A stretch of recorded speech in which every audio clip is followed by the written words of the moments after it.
7-may. Shlankalarni sug'urib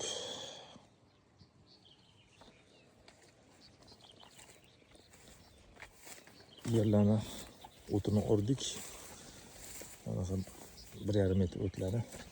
Bunday qilib olib tashladik yerga maydalab.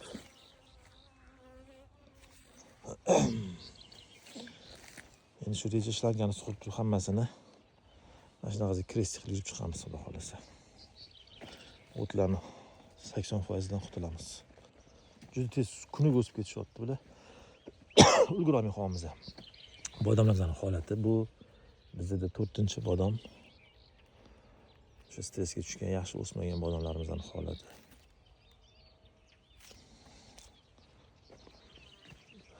Mana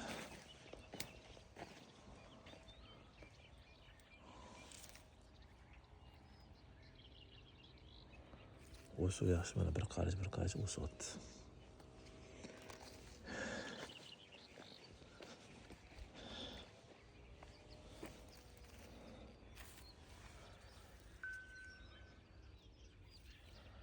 Bodomlarimiz endi juda yirik bodom bo'ladi bular.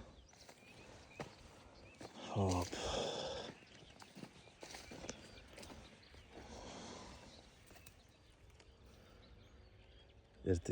Ertaning yomg'ir ko'rsatyapti. Yomg'irdan keyin bargni ishlab beramiz, xudo xolasa.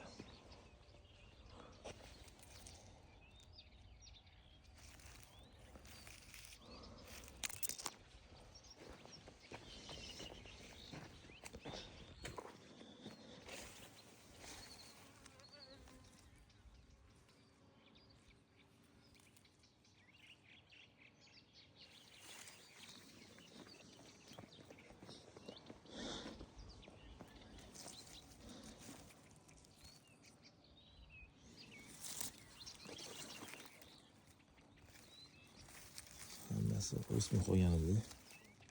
Bunaqa bo'lib o'smay qo'ygan edi. Bo'ralib to'xtab qo'ygan edi.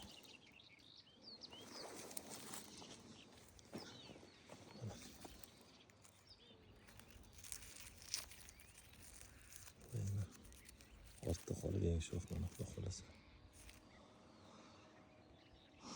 Mashallah zot. Har kuni deyarli o'zgarish bo'lyapti, sezilyapti. 2 kun bo'lganda aylanganimga yana